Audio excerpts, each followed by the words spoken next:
This show is entirely fictitious and any resemblance to real persons, dead or alive, places or events is purely coincidental. This show is not intended to outrage, insult, defame or hurt any religion or religious sentiments, or feeling or any person, entity, class or community, and does not encourage to propagate in superstitious beliefs, black magic or witchcraft.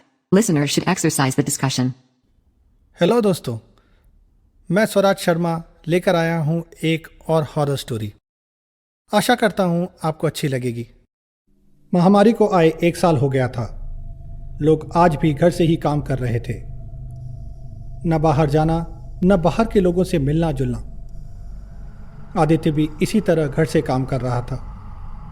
उसकी बीवी नीलम housewife थी और एक 6 साल का बेटा था जिसका नाम आशु था। आज बुधवार का दिन था। बुधवार को अक्सर आदित्य को ज़्यादा काम हुआ करता था।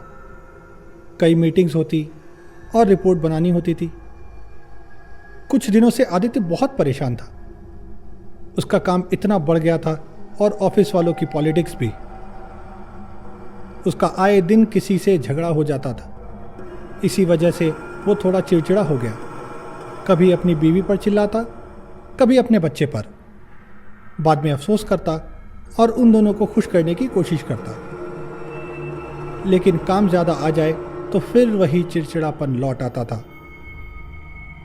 अभी दोपहर के 2 बज रहे थे। आदित्य अपने कमरे को बंद करके मीटिंग अटेंड कर रहा था। वो अक्सर ऐसा करता था। वीकडे वाले दिन उसका कमरा ज़्यादातर बंद ही रहता और वो बाहर आ भी जाए तो कोई उसके कमरे में जाने की हिम्मत नहीं करता। उसके नए स्वभाव से सबको डर लगता था, यहाँ तक कि उनकी काम वाली सीमा को भी। कमरे के बाहर उसके बातें करने की आवाज़ें आ रही थी। थोड़ी देर बाद उसकी आवाज़ तेज़ हो गई, मानो किसी पर चिल्ला रहा हो।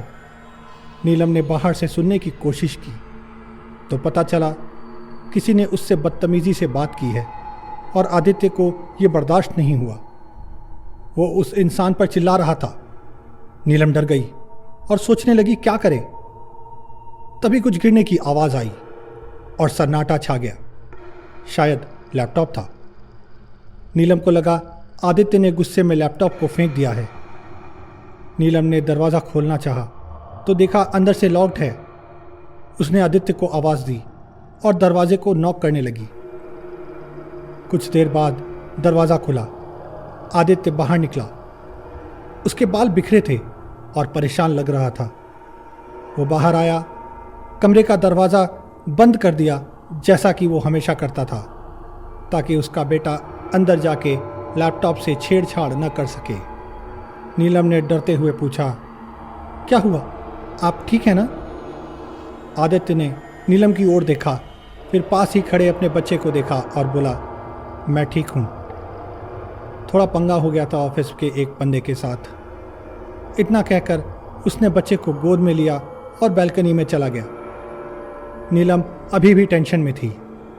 वो उसके पीछे बैल्कनी में गई। वहाँ जाकर देखा आदित्य बच्चे से खेल रहा है और खुश होने की कोशिश कर रहा है। नीलम को थोड़ी राहत मिली। बोली, ऑफिस में ज़्यादा परेशानी हो गई क्या?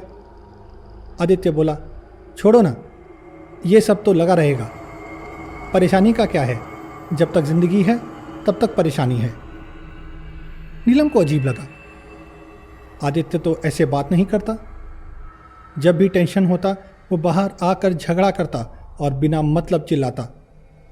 लेकिन आज तो माजरा कुछ अलग ही था। नीलम बोली, मुझे आपकी बहुत चिंता होती है। आप ये जॉब चेंज क्यों नहीं कर लेते? आदित्य ने नीलम को देखा और मुस्कुराया। बोला, बहुत मुश्किल है, अब चेंज शायद न कर पाऊँ। नीलम बोली, क्यों, ऐसी क्या मुश्किल है, आप ट्राई तो करिए। आदित्य बोला, मैं क्या करूं, इतने एक्सपीरियंस के बाद मार्केट में जॉब्स बहुत कम होती हैं जो मेरे लायक हों। तुम चिंता न करो, मैंने कुछ सोच रखा है। और कुछ सोचने लगा। नीलम बोली, क्या सोचा है? आदित्य बोला, बताऊंगा वक्त आने पर, और बच्चे के साथ खेलने लगा। नीलम को आदित्य के जवाब अजीब लगे। वो कुछ और पूछना चाहती थी, तभी दरवाजे की घंटी बजी। कोई आया था। आदित्य बोला, जरा दरवाजा खोलना, शायद डब्बू होगा। नीलम ने सवाल वाले अंदाज में आदित्य को देखा और दरवाजा खोलने चली गई। दरवाजा खोला तो वो दंग रह गई। ये तो आदित्य का दोस्त डब्बू ही था। आदित्य को कैसे पता कि ये डब्बू है? उसने डब्बू को अंदर बुलाया और बिठाया और लगातार सोचती रही कि आदित्य अजीब तरह की हरकत क्यों कर रहा है और उसे कैसे पता कि डब्बू ही है दरवाजे पर। नीलम ने डब्बू से पूछ ही लिया, आज आप अचानक इस वक्त? डब्बू बोला, ऐसे ही आ गया भाभी, आज काम कम था, यहीं पास से गुजर रहा था, सोचा आप लोगों से मिलता चलूं। अब तो नीलम बिल्कुल डर गई। अगर इन दोनों की फ़ोन पर कोई बात नहीं हुई जिस बात का उसे शक था, तो फिर आदित्य को कैसे पता कि दरवाजे पर डब्बू है? नीलम बोली, आपको उन्होंने कोई फ़ोन तो नहीं किया? डब्बू बोला, नहीं तो, आजकल वो फ़ोन कहाँ करता है, दिन भर तो काम के टेंशन में रहता है। नीलम ने आगे कुछ नहीं पूछा, बस सवाल मन में चलते रहे। वो बैल्कनी में गई और आदित्य को बताया कि उसका दोस्त आया है। उसने आदित्य से पूछने की कोशिश करी कि उसे कैसे पता डब्बू आया है, लेकिन आदित्य बात को टाल गया। बोला, तुम ये सब छोड़ो और उसको चाय पिलाओ, मैं आशु के साथ एक गेम खेल कर आता हूँ। इतना कहकर वो बच्चे के साथ खेलने लगा। नीलम ने डब्बू को जाकर ये बात बताई और चाय बनाने जा ही रही थी कि अचानक फिर से दरवाजे की घंटी बजी। इस वक्त कौन होगा, ये सोचते हुए उसने दरवाज़ा खोला तो देखा ये उनकी काम वाली सीमा थी। ये क्या, ये तो उसके आने का वक्त नहीं था। नीलम बोली, तुम इस वक्त? क्या बात है सीमा? सीमा बोली, वो मैडम, मेरा फ़ोन कहीं नहीं मिल रहा, सब जगह ढूंढ लिया लेकिन नहीं मिला, उसकी बैटरी भी ख़त्म हो गई थी, कहीं सुबह आपके यहाँ तो नहीं छूटा? नीलम बोली, अंदर आओ, होगा तो किचन में ढूंढ लो। सीमा अंदर आई और नीलम के साथ किचन में अपना फ़ोन ढूंढने लगी। अजीब बात थी कि उसका फ़ोन 5 मिनट में वहीं कोने में मिला।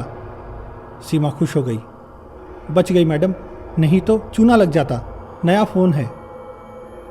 नीलम मुस्कुराई और बोली, अच्छा है, चलो आ ही गई हो तो 3 कप चाय बना दो प्लीज़।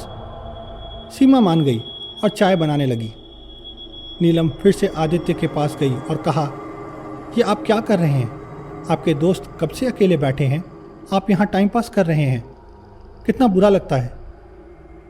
आदित्य मुस्कुराया, बोला, तुम उसकी चिंता ना करो, उसको मैं संभाल लूँगा।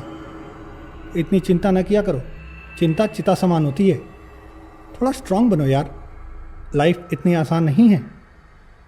नीलम को ये अजीब लगा, इतनी छोटी बात पर इतनी बड़ी बातें क्यों? आदित्य आगे बोला, तुम बस एक काम करो, जो हॉल में अलमारी है उसके लॉकर में एक एनवलप है जिसमें कुछ पेपर्स हैं, वो डब्बू को दे दो, कहना उसकी हेल्प चाहिए। नीलम बोली, ये आप खुद ही क्यों नहीं कहते? आदित्य बोला, मैं भी बोल दूंगा, तुम जाओ तो मेरी जान। नीलम चौंक गई, आदित्य ने हाल में ऐसा कभी नहीं कहा था। वो जाने लगी तो आदित्य ने रोका, बोला, सुनो, आई लव यू ऑलवेज। नीलम बोली, आज अचानक क्या हो गया है आपको? आदित्य बोला, बस करो सवालों की ट्रेन, मैं आता हूं। नीलम मुस्कुराई और चली गई। उसने लॉकर से पेपर्स निकाले और डब्बू को दे दिए। डब्बू ने पूछा, ये क्या है भाभी? नीलम बताने ही वाली थी वो बात जो आदित्य ने बोली थी कि अचानक उसका बेटा दौड़ता हुआ उसके पास आया, बोला, मम्मा पापा कहाँ हैं? नीलम और डब्बू चौंक गए। आदित्य तो बच्चे के साथ ही खेल रहा था। तब तक डब्बू ने पेपर्स देख लिए और पेपर्स देखकर उसका दिमाग चकरा गया। ये तो आदित्य के लाइफ इंश्योरेंस के पेपर्स थे जो कुछ ही महीने पहले आदित्य ने करवाया था। नीलम को इसके बारे में कुछ नहीं पता था। डब्बू ने ये बात नीलम को बताई तो उसका भी सर घूम गया। उसने चौंकते हुए कहा, उन्होंने कहा था आपकी हेल्प चाहिए। अब सबकी हालत खराब हो गई। नीलम ने तुरंत बच्चे से पूछा, पापा तो तुम्हारे साथ खेल रहे थे, कहाँ गए?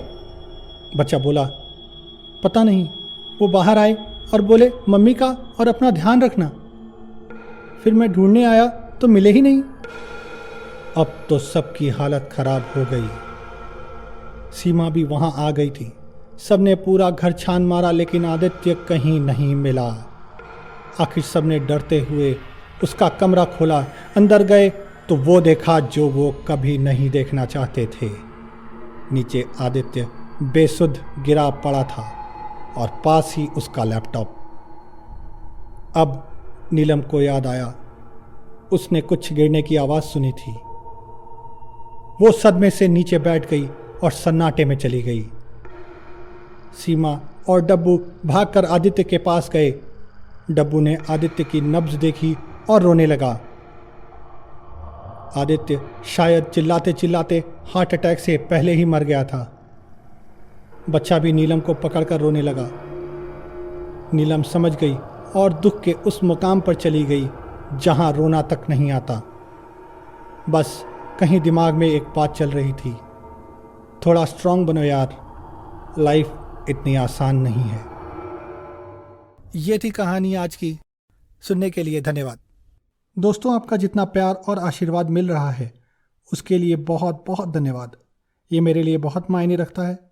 आप ऐसे ही अपने कमेंट्स मेरे यूट्यूब, फेसबुक या इंस्टाग्राम अकाउंट्स पर भेजते रहें। मैं रिप्लाई करके आपसे ज़रूर बात करूँगा।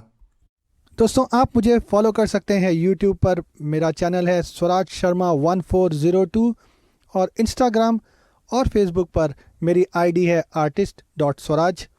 तो जुड़िए मेरे साथ और दीजिए अपने वैल्यूएबल